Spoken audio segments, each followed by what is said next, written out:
Hi, this is Selena, and welcome to Selena's Musings, where I like to talk about my ideas, opinions, and things that inspire me. It's been years since I have actually done a long form content video.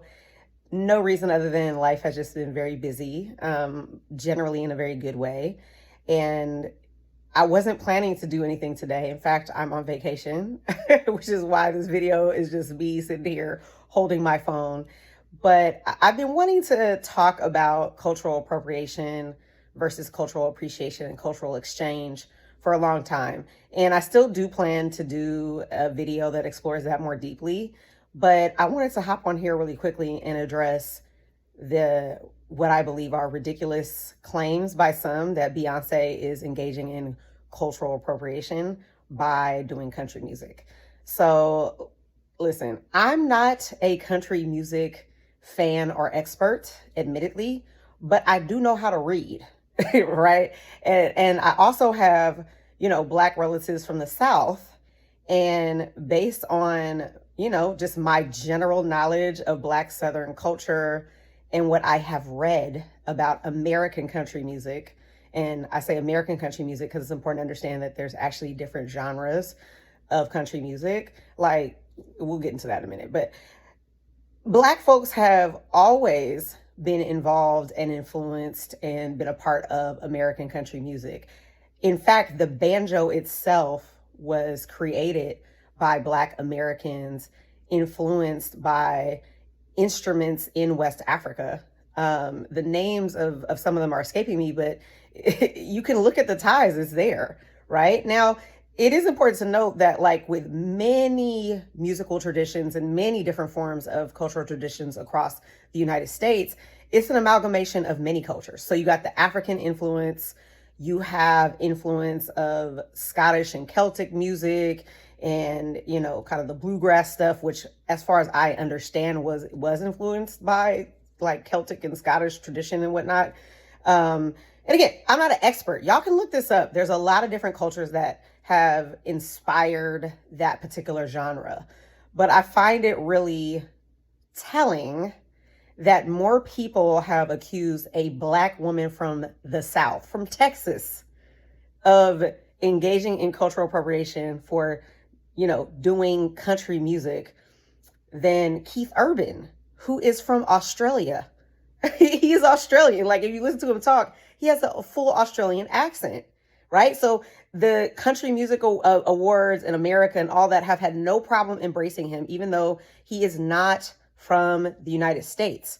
Now, I did a little research, and Australia also has its own genre of country music that is also inspired by a lot of different cultural traditions, including Indigenous Australian cultures, as well as, again, kind of the Celtic and Irish and some other European cultures.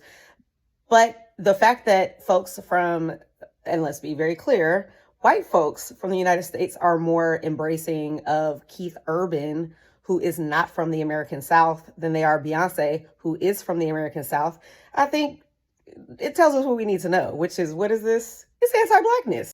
And to add to the anti-Blackness of it all, I have noticed that some of the folks accusing her of culturally appropriating country music are also accusing her of culturally appropriating blonde hair, as though hair color is cultural. Hair color is not cultural. It is genetic, but it is not cultural. And, despite a popular belief, there are Black people born with blonde hair. It's not the majority of Black people, but it is a naturally occurring phenomenon. Not only that, but, most people at some point in time in the entertainment industry, especially, change their hair color. Like, there are quite a few folks who go from blonde to redhead to brunette to whatever.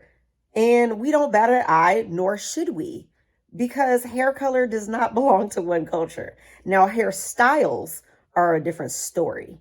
And that is something that I may do another video on at some point.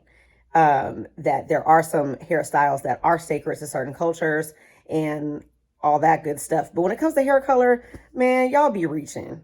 Like, let Beyonce live. She is in her 40s now. She's in her Renaissance era. literally stepping out of the boxes that have been assigned to her and saying, I'm going to do whatever genre of music that I want. I'm going to wear whatever fashions I want. I'm going to wear whatever hair color I want. And that's that. And while I'm not a fan of all of it, I am a fan of her expressing herself freely as an artist. And I'm glad that despite the anti-Blackness of it all, despite some of the nonsense, she is thriving. She's out here topping charts, living her best life. And I hope we all can kind of take a page out of her book and have our own personal renaissances where we step out of whatever boxes that have been assigned to us that no longer serve us. And with that said, I'd love to hear what y'all thoughts are. And I look forward to doing a few more musings on this topic of cultural appropriation. All right, y'all take care.